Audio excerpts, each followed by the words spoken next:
those that aren't familiar, my name's Sadie, and I do a lot of the outreach for Digital Democracy Project. And overall, Digital Democracy Project, we're a nonpartisan nonprofit all about building a voter-driven system of government, putting more power in the hands of voters. So voters get a chance to weigh in on the same bills as our legislators, and we're posting all the results so everyone can see what voters want, how they want legislators to vote, and then we compare it to how legislators end up voting so we can show how often they're matching. So for tonight, these nationwide forums, we've been hosting them for a chance to present our resources to the public, anyone who joins, so they can find out more about us. And then we want to go through and cover a bunch of the recent bills so we can familiarize people with the legislation that's been going on that they can weigh in on. So I'm going to provide a quick overview about Digital Democracy Project, and then I'll show you guys how you can get into the app and start adding your votes in, and we'll leave some time for questions. And then the bulk of it, we're going to try to cover a bunch of the recent bills. So there's been quite a few in the since our last monthly nationwide forum. So I'm going to try to keep it rolling. All right, so let me pull up my screen. And to provide some background to Digital Democracy Project, we launched live in Florida in 2023. So we were only carrying state bills when we started. And then in 2024, we added in federal legislation. And then 2025, we opened up to where any US voter can vote on federal bills. And then 2026, we've expanded to carry state legislation now we're in a total of 7 states. And then 2027, if everything goes as planned, we'd like to be covering state legislation in all 50 states. So any voter in the US would then be able to vote on state level bills and federal bills. So I think to start, we're gonna play this explainer video. It'll give a quick overview about us, and then we'll jump more into the details. So just let me know if the audio doesn't cooperate for me. Ever wish you could tell your legislators exactly how to vote? Well, now you can. And it's right in the palm of your hands. Introducing the Digital Democracy Project, a mobile voting app and online tracking system, connecting you to the process, giving you the power. You vote on pending bills, on issues that affect us all, every day, telling legislators how you want them to vote. There's no party politics, no big money, and no special interests. We only compare what voters want to what legislators actually deliver, and everybody can see it. Your representatives, the media, everybody, all from your phone. Plus, it's absolutely free. It's as easy as 1, 2, 3. You vote on the same bills as your representatives. We track it online in real time, a running tally. Then we take score. We add up every vote on every issue and we post it. You can see if they have voted with or against the majority. And come election time, now you know the score. It's powered by blockchain technology, keeping you secure. And with ID verification, it guarantees that all votes are real votes by real human voters. And don't worry, we never store, share, or monetize your data. And we never will. We're just putting the power where it belongs, right in your hands. So join us. We have the technology. You have the power. The Digital Democracy Project. This is what democracy looks like. All right. So yeah, as the video mentioned, how it works, individual voters get verified using the votes technology, and then everything gets relayed to our website. So that way everyone's able to see it at any time. So yeah, I'll jump into some more details on the website, and then we'll jump into the Votes app. So on our website, this is on the tally page. This is where we're posting all the live bills that voters are weighing in on. So February was when we started posting federal bills that any voter can weigh in on across the country. So I'll pull up, I know if Cassie joins, this is one of the bills she wanted to cover. So yeah, Saving the Civil Service Act, just for an example, you can see a summary about the bill. And then there's some additional resources. I'll show more about those here in a little bit. And then for each bill, you can see the raw totals, how many support and oppose for the state overall, for the country overall, and then the percentages as well. So yeah, you can select any of these states and see the results here.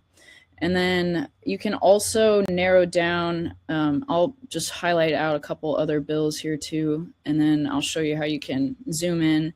So yeah, the One Big Beautiful Bill is another bill that a lot of people are familiar with. So yeah, that's where you can see the results for all these. We're up to about 100 bills now that voters can still weigh in on from the current session from 2025 and then now into 2026.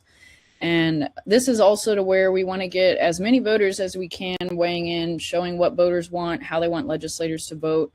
And this is where we can get a power numbers effect. The more voters weighing in, the more legislators will feel like they have to listen, the more pressure we can put on them to influence how they're voting. So yeah, we want to have millions of voters in all 50 states weighing in. And then for legislators or candidates, like some of them on this call, that's a way for them to get direct input from their voters to help inform their voting. So yeah, there's tons of bills in here. And to show you like how to narrow down, I'll highlight Florida since we have probably the most voters there. So for each of the states, you can select those and it'll zoom in so you can see the breakdown for each congressional district too, for how they voted on all the federal bills. And then I'll go ahead and see if I can switch these. And then, yeah, the open states will show you the status. I'll pull that up whenever we jump into some of the bills. And then you can see the full bill text, and the Kiala will show pros and cons. And then also here too, that's where legislators can come and select their district at any time to see, kind of get it like a real-time results of what their voters want. So we're trying to compile this before our legislators vote so they can get that input from voters first. And then after our legislators vote is when we'll generate our scorecards. So I'll just pull up the highest scorecard for an example. So for every legislator, we're comparing what the voters want to how the legislators voted. So the first column is just relaying what the majority of the voters wanted for each bill, how they voted overall. And then the middle column is their actual floor vote on the bill. So it's a quick, easy way to see their voting record. And then you can also see how it matched how the voters had voted. And okay. John. All right. Thank you. I saw someone popped up to join. Thanks. And then the third column is how, if the voters match what the vote, if the legislators vote matched what the voters vote wanted, they get a thumbs up. If it didn't match, they get a thumbs down. And that proportion is how, is where the score comes from, how often they're matching what the voters wanted. And this is something distinct about this. The voters are the ones driving the accountability. So this is all based on how the voters are voting. So we're not, as an organization, we're not evaluating the legislators. We're providing the technology for voters to evaluate their legislators. And then this is especially useful at election time, around election time, so voters can evaluate their legislators and decide if they want to reelect them or replace them with someone else. And then at the federal level, we'll have scorecards for all members of Congress and all U.S. senators, hopefully in the next month or so. So then that way, candidates, legislators can use those, voters can use those going into the midterm elections. And then the Florida ones will be updated with the previous ones. And then all the 100 or so federal bills that have been voted on, those will be, all those votes will show up on the scorecards for each member of Congress and senator. And then something else, the page that gets probably the most attention is our Bills View page. And we'll spend a lot of time on this page tonight too. So I'll point out some filters. You can go back and view previous bills from 2023, any year.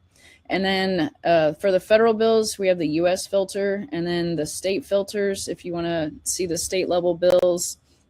And there's different categories. If there's a specific issue or topic you're concerned about, interested in, you can sort bills by that. And then the filters here too will sort like the score high to low. I'll show you here in a minute. The bills, once they get voted on, we'll do that comparison. Here, let me pull up one for example. But you can see the breakdown for the vote results too. So yeah, for the One Big Beautiful Bill, the summaries right here, that's the same thing from the tally page. And then the bill text, I'll go ahead and pull that up too. You can, if you want to read the actual original text of the bill. And then let me move this bar, the open states plural resource, that's where you can see like the sponsors, co-sponsors, and the vote history of the bill. So yeah, there's the sponsor, the latest action. So this one you can see became law. And then the activity, you can get more details about the history of the bill. And the Kialo is up here at the top. That's where you can see pros and cons about the bill. So we'll relay some, and then individuals can go in here and add their own pros and cons. So if you feel like the summary, if there's something that we left out, or if you want to emphasize something, that's where you can go in and add more details. And you can react with these too and like expand on why you voted in support or opposition. So that's available for anyone to add to, and then once it gets reviewed by our team, then it'll show up on the website. And then another helpful feature are organizational stances. That's where, for one, you can get more info about like what a yes vote means, what a no vote means, just to help it make it clear how you may want to vote on a bill and why organizations may support and oppose. And then you can also see the orgs that have taken a stance in support or opposition. So yeah, not surprisingly, there was a lot on this particular bill. And then you can click on, I'll just click on a random organization. For any of these orgs, you can also get some background about them, and it'll link to their website too if you want to find out more about them. And then it'll summarize all the bills that they've taken a stance on. So that's another feature. And then if you're involved with an organization yourself, we can always manually add organizations. So if you've taken a stance on a bill, if you want to let us know that, we can get you added on there too. And the tally page is still the same, but it'll have it specific to each bill. And then you can also go back and narrow down by the state and see the results for each district. And then down here for the scorecards, that's where you'll see how you can quickly see how every legislator voted on the bill. So of course there's tons of them here. And then for the districts that we had voters weighing in, you can see the comparison from how voters in that district had voted to how the legislator had voted and how often it's matching. And you can see that for the House and the Senate. There's a little tab here for the Senate side. And then how often the legislators' vote matched what the voters wanted is where this score comes from. So half of the time, the legislators' votes were matching what the voters wanted on this bill. So yeah, that's a quick overview about the resources. And then, I do want to quickly point out a couple other things. So yeah, we have a couple candidates on the call. So this is where we're also doing outreach to candidates and legislators, trying to identify ones that want to use this technology as a way to hear from their voters to inform their voting. So we'll post those here and help encourage voters, especially in their district, to weigh in. So I did want to give a chance to let the candidates on the call quickly introduce themselves, and then yeah, we can hear more from their thoughts on the bills whenever we get into those discussions. So yeah, Dan, since you've joined these before, we kick it off. Yeah, absolutely. Hi, everybody. My name is Dan Williams. I'm actually running for the House of Representatives for Florida's District 11, and this is my dog Jolene, who decided to join me right now. She's fun now. Basically what I'm doing is I'm running on a platform of direct democracy, and I am using the Digital Democracy Project in order to help me get all those votes and make sure that I'm always voting with the majority, even if it's against my own opinion. So thanks for having me. Thank you. Yeah, I know we have Eric and Floyd. Okay, I see Floyd dropped in the chat. I think the only real difference between this project and mine is that I have sworn to never vote against the constituents, and I let all residents weigh in, not just voters. Yeah, Floyd does have a similar platform, and that is something Floyd and Dan have in common too, where they're pledging to vote how the majority of voters in their district vote. So kind of taking it a step further. So yeah, happy to connect. And then Eric, if you wanna come off mute, you can share about yourself as well. Hey all. So Eric Yonce, I am running in Florida's 6th congressional district. Same thing. I think this is amazing. It's something I've always thought about. It's like, if I could hear what people want to vote for, especially running for this office and being able to share with that. I think it's an amazing platform, and I'm happy to be a part of this and to keep spreading the word. So thank you. Awesome. Yeah, thank you. Yeah, definitely appreciate the support, especially candidates like them who want to take a lead on this and really help us get more voters weighing in to really make it work. Because, yeah, ideally we want to have hundreds of thousands of voters in their districts too, so they're getting that input to, yeah, inform their voting. And then another quick feature I'll mention, our media page is where we'll do interviews with candidates, legislators, so you can hear more from their perspectives. We'll post all that here. And there's also our founder, Ramon, did a TEDx talk if you'd like to hear about like his inspiration for Digital Democracy Project. And then those are about the main resources on our website. So I'm going to jump into the app and I'll pause for questions after that, and then the rest of the time we'll dig into some of the bills. So if you're not already, the way that you weigh in is called VOATZ. It's VOATZ, and they're certified real mobile voting technology. They've started in 2016, and they've been they started for service members overseas, used for real elections, so voters can vote from their phones. And then now, additionally, like people with disabilities have been using it, and in different elections across the country and even in other countries too. So we use them since they prioritize security. They've been tested out, and we use them especially for the verification process. So we're verifying everyone's a registered voter because we want to know these are real people, and then that way we can show like how each voter is voting down to the district level. We can tie their results to their district. And then we know that we don't have bots, we don't have people voting multiple times, and it protects from like bad actors to try to skew the results. And then also for legislators, they know they can trust these results. They are real people in their district. And then for voters too, it carries more weight because legislators can't discredit the results and say, well, these are fake, I'm not listening to them.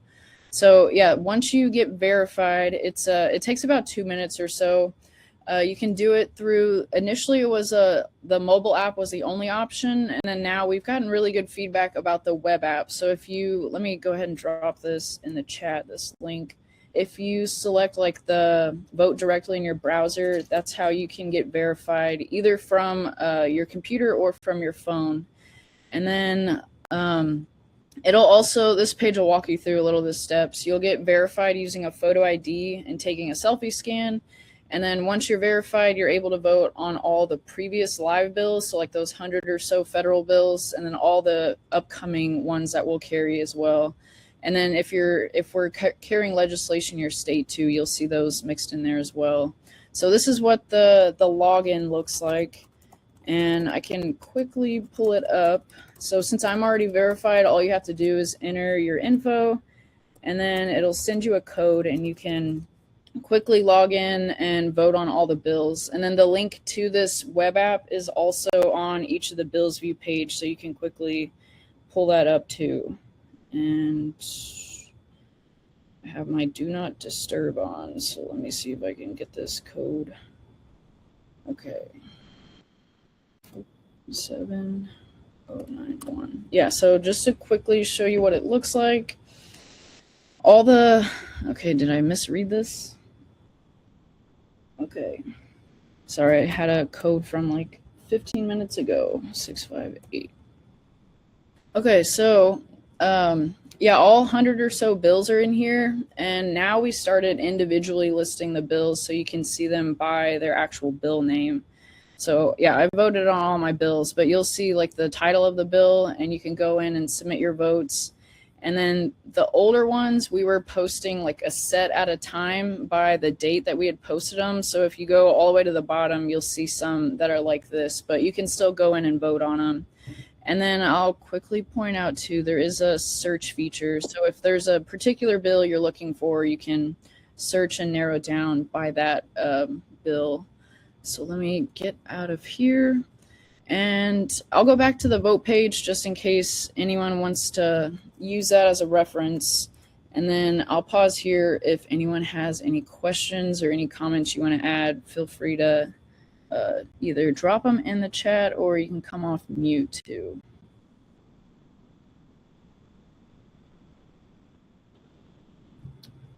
And Probably the other thing I would add is that you also do polls as well sometimes. So for like the candidates that are looking for information from their constituents, they can also use that.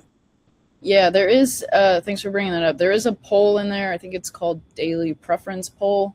So that's one that we've done. We haven't done a lot of polls, but that's probably something we'll do in the future because we focus on legislation, but especially when legislative sessions are not going on, then that might be something we explore a little bit more too, especially with candidates that are helping to spread the word and using our resources. Yeah, thanks for bringing that up. I would like to add that when you verify, it's going to ask you to take a selfie, and it's going to ask for the front and back of your driver's license. We only use that to verify that you are registered to vote, and then we will delete your information. So it can't be hacked in the future. We don't save it. We don't sell it. We don't do anything like that. As soon as you're verified, it all gets deleted, and you get a unique token on the blockchain saying that you've been verified. So that's how you stay verified. Yeah, thanks for adding that. Yeah, we're just trying to use the verification to carry more weight with our results. So everything that you do on here is actually anonymous. So once you get verified, all we know is that you're a registered voter, and we can't even see like who's voting on which bills or how they're voting. So it gives voters some more privacy that way too. And any other thoughts, questions before we jump into some bills? We'll have plenty of bills to cover. So if questions come up, definitely feel free to ask those or drop them in the chat at any time. So yeah, tonight we'll be focused on the federal bills. And since our last event about a month ago, we've posted, 15 or so bills. So realistically, we probably won't get through all those. So I think we'll try to highlight the major ones, and then depending on time, we can cover more bills. But we really want to provide these as a chance for attendees to get a chance to share their thoughts on the bills, kind of like a live version of what we're doing. So if you want to come off mute at any point, and if you have opinions you want to share, you can do that. And then, or you can drop it in the chat. So we'll keep an eye on it. And Dan, as this is a big part of his platform, he likes to go through and he'll research the bills. So he'll provide his expertise on the bills. And then, yeah, if Eric or Floyd or anyone on the call wants to weigh in or share any thoughts, feel free to. So I'll try to moderate this. And I see Floyd's using AI. Yeah, Ramon has a background in AI, so we have AI integrated, technology for good, integrated in a bunch of aspects of what we're doing. So maybe we'll just start with the top. I know these top 4 or so are pretty high interest. And then, yeah, I'll talk about VoteBot too here in a second. So we'll start with this bill and VoteBot. So that's this cute little robot here. That's where it's like an AI tool that our founder kind of designed for Digital Democracy Project. So you can actually ask extra questions if there are like maybe words, phrases you're not familiar with the bills. You can ask more questions, get more detailed. Like I like to ask, why was this bill filed? And another question I like to ask a lot is like reasons for opposition. You can ask about like the status of the bill. But we had gotten a lot of feedback from voters feeling like they didn't understand the bills well enough to know how to vote. So that's kind of where this came from, so that people can really ask whatever questions they need and get all the info. So yeah, sometimes it can be a little lengthy, so I'll try to pick through. Yeah, this is a appropriations bill, so probably wasn't the best one to ask about because obviously we need to fund the government. But yeah, that's a quick example. And then feel free to definitely check that out on your own time too and ask any questions. Let us know if you have any thoughts to share. So yeah, this bill was funding for the Department of Homeland Security, and therefore also ICE funding is what I've heard a lot of attention on this bill about. And apparently we're in a partial government shutdown unless anything changed since I've heard last. So yeah, that's what this bill was addressing. There's different aspects in here. So yeah, Dan, I'll let you if you want to highlight anything, and then yeah, if anyone else wants to share thoughts or comments, feel free. Yeah, absolutely. The thing that I'm super excited about is that they're actually allocating $20 million for body cams for all ICE and Border Patrol.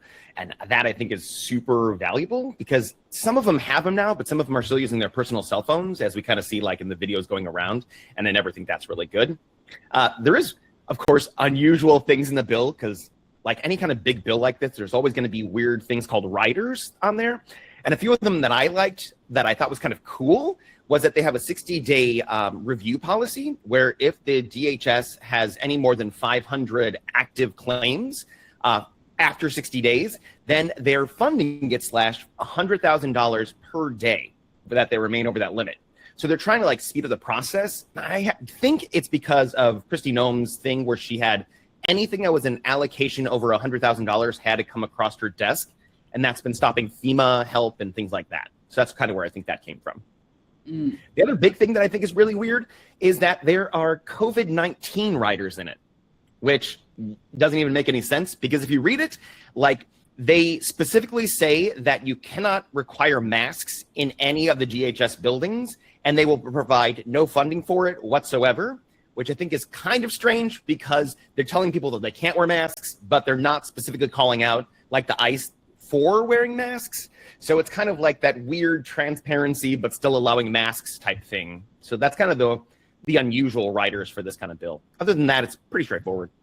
Interesting. So didn't they get a massive funding increase from the One Big Beautiful Bill? Oh yeah, by a lot. Why do we need this bill to continue to fund them? That's actually a really good question because the One Big Beautiful Bill gave funding over like a certain amount of time, and I think it's still allocations, and so I think they still have to be allocated to the different places. Mm-hmm. Yeah, this was an example of like a really complicated, complex bill. So yeah, we can only cover so much in the summary, so that's why it's helpful to use VoteBot for like those details that Dan was mentioning. And then I do want to try to pull up a couple. Okay, we didn't have many orgs that took a stance on that, which I wasn't really surprised because it seems like it's including some, I guess you could say improvements depending on your opinion about like the ICE enforcement, but then also funding for them. So I think people are kind of mixed on that one. And then I'll pull up the vote results. And John, I think you were going to say something. So are you saying that this doesn't add any additional funding? This just tells them where to allocate the funding that's already been appropriated by the One Big Beautiful Bill? That I'm not sure of. I'd have to check on that one. Yeah. We could ask VoteBot. It's actually a good idea. All right. Yeah. Get this. I think that's a really good use Does it for add it. new funding, or is it just appropriating existing funding? Yep. And while she's looking up that, I forgot there's one other writer that I think is hilarious because they want to start branding the youth HUD problems. So like where they're trying to do youth support, they're trying to brand it with Melania Trump's name on it across everything. And so that's just in there as well. My squares keep falling off and it's driving me nuts. Yeah, we'll put What does VoteBot say? on the spot for this one. Okay.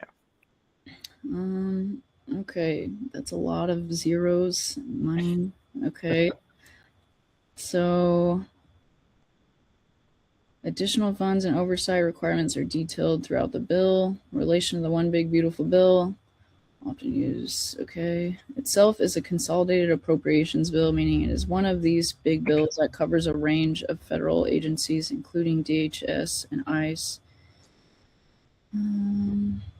Sets the funding level for ICE for the fiscal year.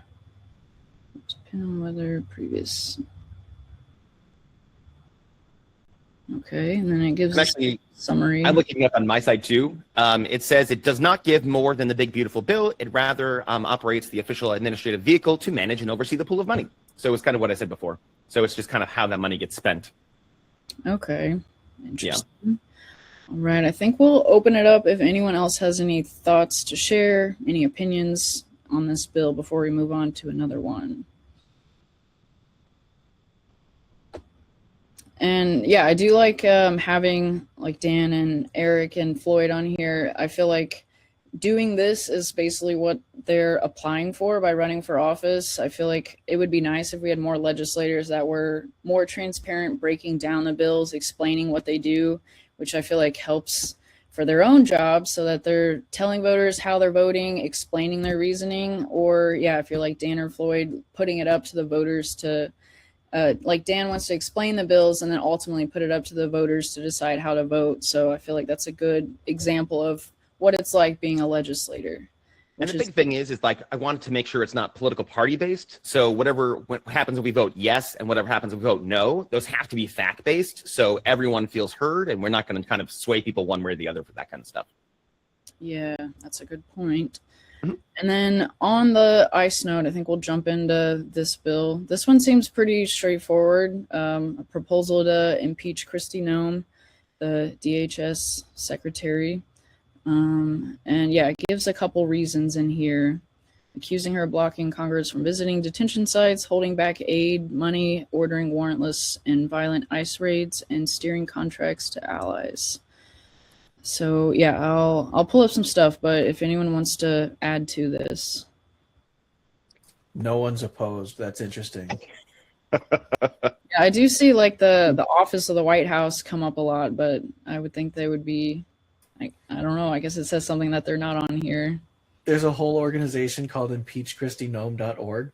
Yeah, that one caught my attention. And I did notice too, there's a issue for some reason on this one bill about the vote results not showing up. So I had pulled it up in the app and then now I think I logged out. But yeah, that's one I can look up while other people are sharing thoughts. But yeah, there's a couple orgs there. Yeah, I was looking into them, but I don't want to get too caught up in a little rabbit hole. But yeah, we get a lot of interesting orgs that pop up. It's whatever it finds on the website. So yeah, I'll let anyone share some thoughts and then let me pull up these results while I pause there. I liked the votage for this because all voters support the impeachment. Like 52% of all voters and support this. 54% of independents and 21% of Republicans are supporting this, which I was kind of shocked by those numbers. And then the other kind of big thing that people are complaining about with Kristi Noem is that she's putting a 7-day requirement on anyone that wants to go visit any kind of facility, that they have to give them 7 days advance notice before they come, which kind of defeats the purpose of oversight in general, because we should be able to show up at any given time and check the conditions in that moment. Yeah. Well, it's the law that you can show up at any given time, right? Correct. Members of Congress can just walk into whatever facility they want whenever they want. Yeah, I actually looked that up. It's Public Law 118-47 because I knew you would get that question. So, okay, what's the process like? Let's say this passes. You said 52% of voters approve of it. Let's say only 52% of Congress. Is this going to be like the presidential, where like the House impeaches you, and now you've got like this stain on your record, so to speak? But if the Senate doesn't remove you, then you get to keep the job. I think that's how it works. So it's the same process as the president then? Yeah, it's kind of the same process for any kind of impeachment. And can impeachment votes be filibustered in the Senate? That I don't know. Would it require 60 votes to pass if one side filibusters? Let me look. And I think while Dan's looking that up, I had remembered Cassie is on the call too. She's our Washington State organizer, and I know there was a bill she wanted to provide like an update related to it because it was one of the bills we had carried early on. So I think it was back in February 2025. Yeah, let me just scroll. Oh, there we go. The Save the Civil Service Act was 2025. Now, I mean, obviously we can see a ton of people in favor and voting on this for people we have in the app. It's not going to come up right at all in session. But I think what's really important about it, and I don't know if we send out another notification about it, but it's important for all of us in our groups as we're talking about this bill, because this relates to changing how federal workers, civil servants are classified. This bill came up to actually prevent the current administration from updating the updating Schedule F again. That was something that was tried during their first term. It was something that was blocked during Biden's term. And then now, as of January of last year, there was an executive order to change a civil service classifications from being competitive to being expected. And then that means they lose protections. So competitive service is merit-based. It takes a long time to get into. They have a lot of protections for those roles because those roles run our country. They're the operations that run how things happen in the United States. And so being able to remove people out of those roles and change their classifications would then also allow them to be fired more easily and let go if they are not, let me pull up the exact words of the executive order, which was from, again, January 20th of last year. If they are not being accountable to the current administration. So the change here from Schedule F, if you go to, and I can put this link in the channel, but if you go into the federal regulations, it's now called Schedule Policy Career. And the most important thing that I think is happening right now is the Office of Personnel Management has sent a notice this month, here in February, is like last week, that this change will take effect on March 9th. Which means that the classification framework moves from into like actual paperwork. It's probably going to be challenged in court as soon as that happens. But that's also where we would see a whole bunch of federal workers, again, being able to be shifted in their classification and being able to be removed and let go. And as we can show the differences between who's in what role. Most like post office workers are in expected service instead of competitive service, but a lot of, it impacts things like veterans benefits, it impacts Social Security, it is the DOJ, it's Homeland Security, it's kind of everybody. So there were a lot of things that we had put in the past for merit-based civil service, including the Pendleton Act, the Hatch Act. We haven't seen something like this come against those acts that were passed and put into law since then. So this is one that this specific bill was trying to counteract that, and of course it's not going to get up for a vote. But I think it's important for us to be seeing and knowing that there are some changes coming with it, especially since those are expected in less than a month. Mm-hmm. Okay, yeah, thanks for the update. I was going to say, too, we do like to highlight bills like this. Even though they may not pass, we can still show voters like what potential kind of bills are out there that we could have. So, yeah, that's some good info. And I feel like that's worth mentioning, too. We have a Slack channel. So if you're not familiar with Slack, it's kind of like an internal messaging type of channel. So if you want to like discuss more details about things or like get more background, communicate with our team, that's where you can kind of share more in there. So I'll include the link to that to everyone on the call. Yeah, thanks for the info. And then I know the two bills that I think I've heard the most about recently is the Safeguard American Voter Eligibility, the Save America Act. So there was previously a SAVE Act, and then now there's a new version, the Save America Act, and then the MEGA Act, the Make Elections Great Again Act. So I definitely wanted to cover those two tonight. So I think we'll start with this one. Before we start, I have an answer of the other kind of thing. Yes, thank you. So in order to actually even do anything in the Senate, you have to have a 51 vote for it. And that's to kind of even have it on the floor or call any kind of witnesses. But in order to actually convict them of it, they do need a 2/3, which is 67 people in the Senate to actually get them. And even if they get 66, then that person is acquitted and gets to have their job. Interesting. All right. Yep. We'll see how that goes, if there's any movement on that. And yeah, so the Save America Act, this bill would require voters to provide documentary proof of citizenship, such as a birth certificate, passport, or other government-issued documents when registering to vote. States must use government databases to check citizenship, notify and remove flagged non-citizens unless proof is provided. And then for voting in federal elections, all voters must present a photo ID in person, which I know Florida, that's pretty standard, but a lot of states that is not very common. And then when voting by mail, voters must send copies of both a photo ID and proof of citizenship, unless your citizenship has already been confirmed. And if it isn't confirmed, voters can still cast a provisional ballot and vote that way, and then still have to go back and verify citizenship. And then, yeah, penalties for people that don't follow these rules, enforce it. So, yeah, that's that one already passed the House, so that's like a more recent one. But, yeah, just found out soon after I found out about the bill that it had already passed the House. And then I'll pull up some orgs, let you guys look over those. And then if anyone wants to add, share any thoughts, feel free to. I know this one is popular, so does anybody else want to have a crack at it before I talk about the weird riders?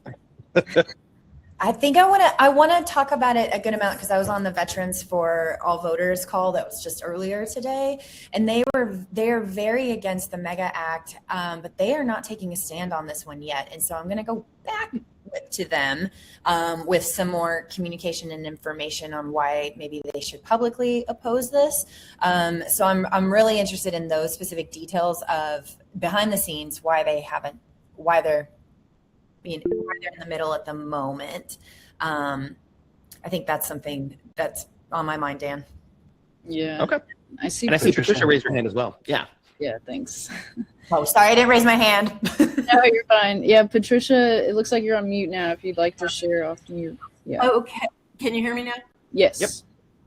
Okay. I have heard from a number of people in my state anyway, that one of the major problems with this act is that this puts a tremendous onus on election workers. They are going to be required to, on penalty of actual criminal prosecution, they're It's going 5 to, years in prison for it. right. And that we do not, there's no way most states are going to be able to get this in place in the midterms. Okay, I'm correct then. Thank you very much.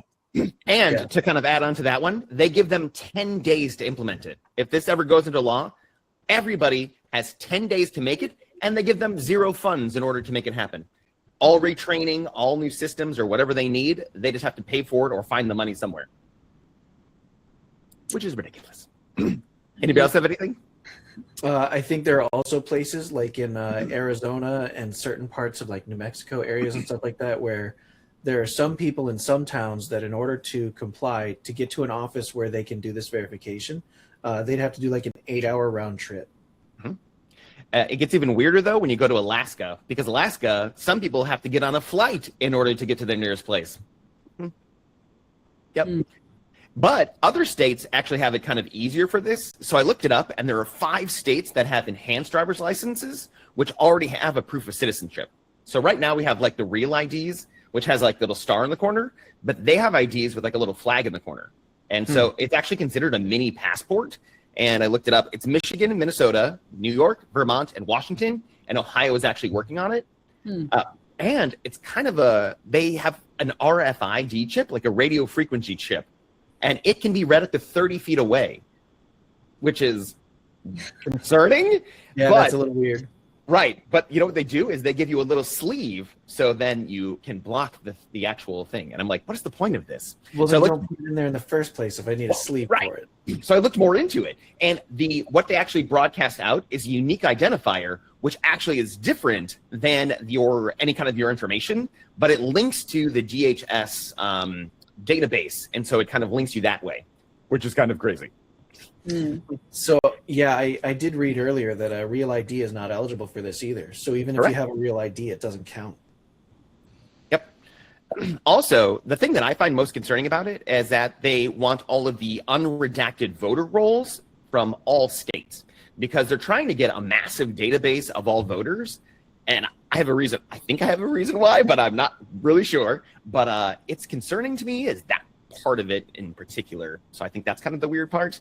What do you think? The criminalizing election workers is crazy, because 5 years in prison for accidentally not checking a birth certificate or something like that.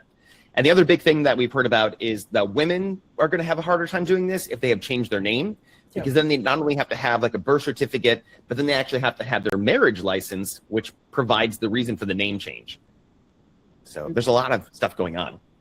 Also, because we have only 50% of Americans actually have passports, and they are making it harder to get passports. Because I was watching something on YouTube, and they are going back to the 1920s for like a really old law that makes libraries, because they're considered as not-for-profit organizations, they are not allowed to issue passports, even though libraries are more accessible than post offices, and they used to be able to do it.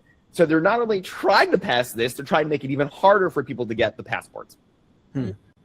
It's like a 1-2 punch, but the thing is separating the different bills, and so it's hard to kind of push them all together so you can kind of see the whole picture of it. But when you do, it's a little frightening. Wow. Yeah, very interesting. And yeah, if you're someone who's really informed about this bill, that Kialo, if you want to get in here and add pros and cons, and yeah, fill up your thoughts in there so everyone can see and get more info about the bills. That's a good place to do that. And then I think we'll jump into the Mega Act unless anyone has any other thoughts, opinions to share. Did the Mega Act, I think that one maybe got shut down. We were talking about it earlier today, but let's see where the bill status is. That might be good to do. Yeah, let me provide a quick overview. So the Mega Act is the Make Elections Great Again Act. This one would require every voter to show a government-issued photo ID at the polls and provide official proof of U.S. citizenship to register. A lot of it sounded like the Save America Act, but additional things. So it calls for frequent updates to voter rolls to remove ineligible voters, bans ranked choice voting, and stops states from automatically sending mail ballots, which, yeah, some states do that like solely. That's their whole way of voting. And voters would have to request mail ballots, which are tracked by barcode, must be returned by the time polls close, with new limits on third-party collection. All voting must use paper ballots with funding for audits. The bill also requires sharing data to flag non-citizens, marks citizenship on IDs, and limits federal agency voter drives. So yeah, I'll let someone weigh in while I pull up the status for this one, if anyone has thoughts to share. I personally am mad that it's trying to get rid of ranked choice voting, because I think it's so important to have that. And that's literally written in there that they're just like, nope, we're just not going to do that anywhere. Like, but it's kind of weird because other states already allow that. And so then they would not. And then that's the kind of the weird part of what is and what is not going to be actually enforceable. So, yeah, it sounds like a lot of this is going to call for some lawsuits, especially about states having the right to run their elections and these federal restrictions. I was getting way too in a rabbit hole with VoteBot about, like, I guess there's a potential for like having federal like voters who qualify to vote in state and local elections, and then like a federal ballot for those who don't. And it just kept getting more complicated the more I was asking VoteBot questions. And then they're counting on it. They're counting on it being complicated because a majority of people, and I looked it up, and it's 83% of Americans are for showing some sort of ID when you vote.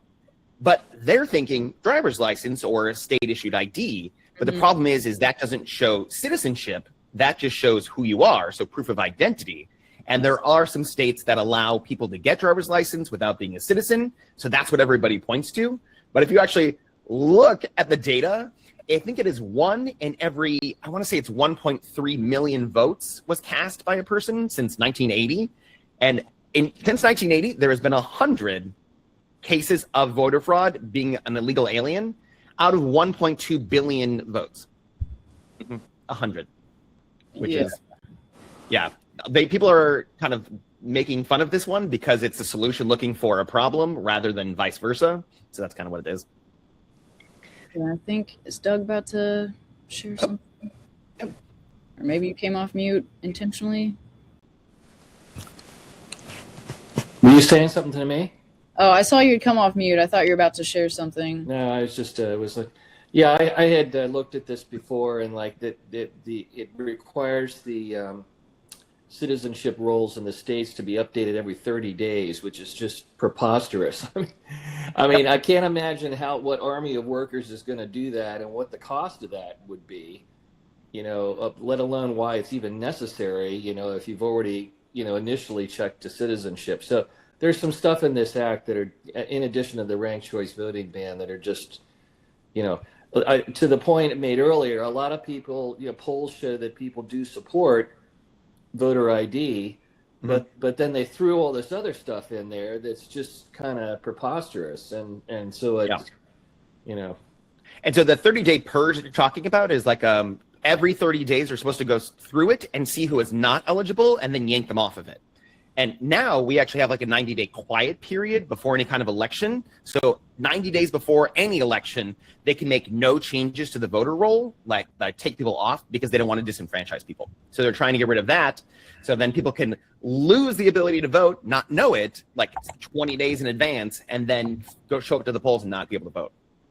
Yeah, because in like Texas, like here in Washington state, you can show up same day. You have to use an ID, but you can show up same day, register to vote, and vote. And you cannot do that in states like Texas. And it's way before 10 or 30 days. You have to have already registered to vote. So if they're wiping it that frequently, you wouldn't know that you're not registered, and then you would already be beyond the deadline to actually register. I mean, beyond the additional rules around passports being very much like a poll tax, and then women changing their names and those no longer being the same as what's on their birth certificate, if you can find your birth certificate, like they're not even putting in there who's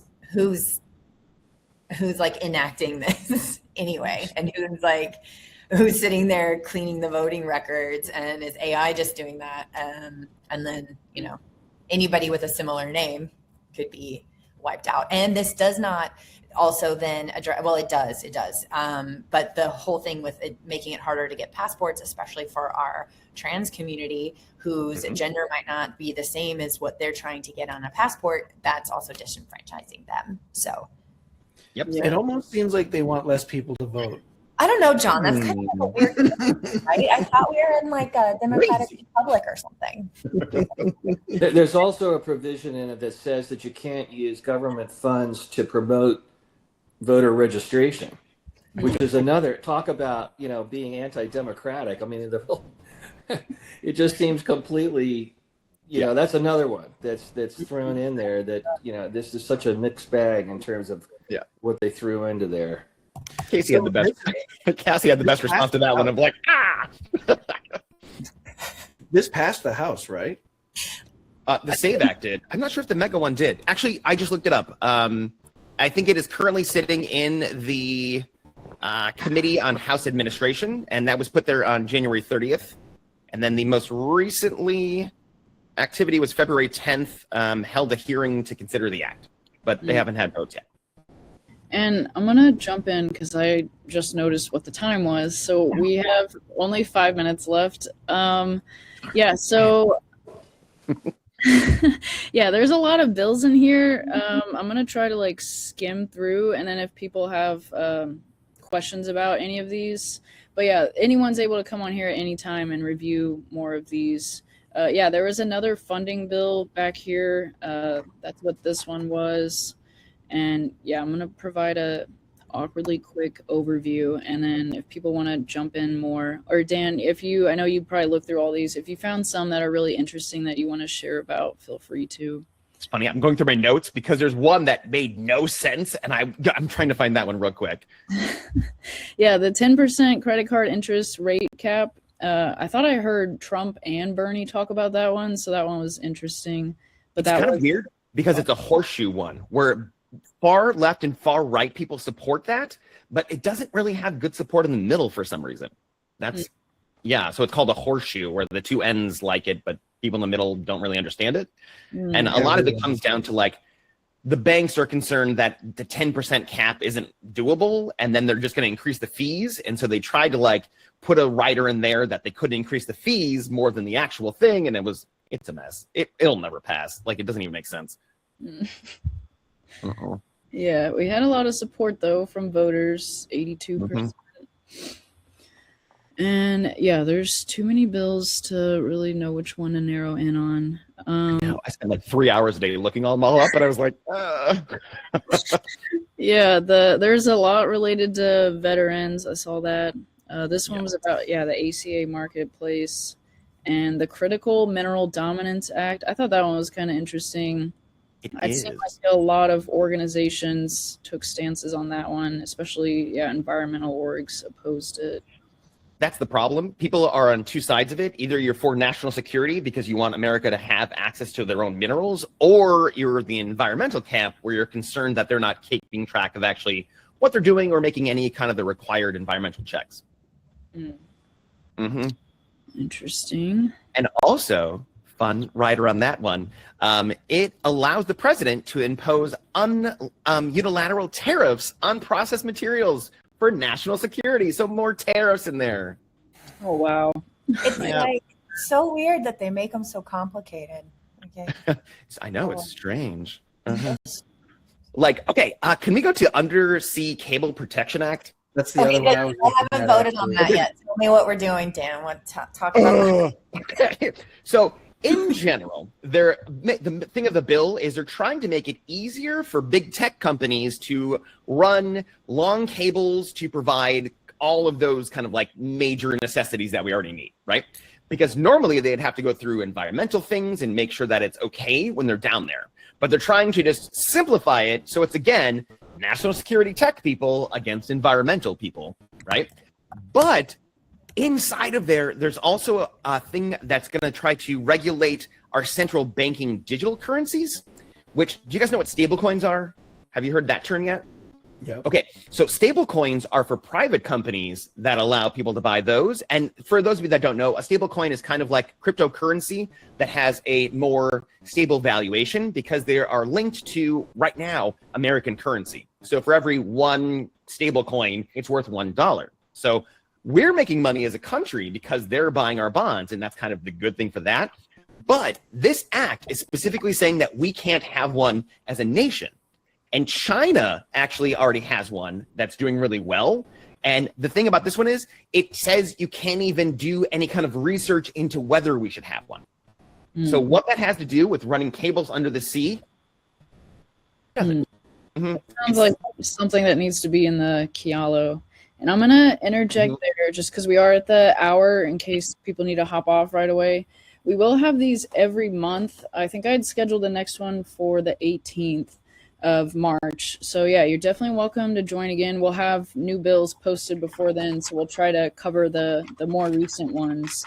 And then I'm going to send everyone a follow-up email so you'll have my contact info and that link to join our Slack channel if you'd like kind of to get more involved stay more in the loop. And I'll post a recording of this. And I think those are all. I feel like I might be forgetting something. But if you have any questions, if you need help at all, definitely reach out, let me know. And thank you guys all so much for coming. Thanks for your interest in Digital Democracy Project, for weighing in. And yeah, for the candidates, thank you for joining and for running for office too. And yeah, we can hang out for a little bit too if people have questions. What were you going to say? For those people that are going to join again, if you want to talk about a bill, just let us know and we can put you on and you can talk about it yourself as well. So it's kind of a little bit, with your first time is always a little bit more challenging because you don't know what to expect, but come back to the next one and join us in the conversation. Yeah, and we'll post all the bills ahead of time in the Slack channel too, so you'll know which ones we're planning to cover. Yeah. I have a fun one before we leave because it's very timely because there's one in there, it's protection of women in the Olympics and Amateur Sports Act. Okay. Now we're dealing with the Winter Olympics. It's really just an attack on the LGBTQ people because it just specifically says that men cannot participate in athletic events designated for females. And then the problem is they're going to disenfranchise the people that don't follow it, which means that they can destroy their whole industry just kind of with one foul swoop. And they have nothing in there about international ones. So this is like the Olympics. They don't know what to do about it. It's not kind of anywhere in there. And so we actually have a trans male that is competing in the women's downhill skiing right now. So it's kind of it's very timely. Wow. Yeah. Always so timely. Yeah. I have so- to go to another meeting, but you guys are amazing, and I know we need a. It's always good to see you, Cass. We're not doing the after session. I know, John. It's breaking my heart. Okay, I'll just message you guys and be like, we need an after session. Definitely, I like. because we need to talk about the stable coin. I think I know why that rider's in there. Okay, I want to be in on that. I'm gonna send you a note. But thank you, Sadie. Thank you all for being just incredible. I'll see you next time. Yeah. Bye, Cass. Hi, Cassie. Thank you. Yeah, and And- for those of you that want to stay, join us because we usually just kind of chit chat afterwards, and it's kind of fun. Just like to, if anyone has any questions, I'll give you time if you have thoughts or questions you want to share before we carry on.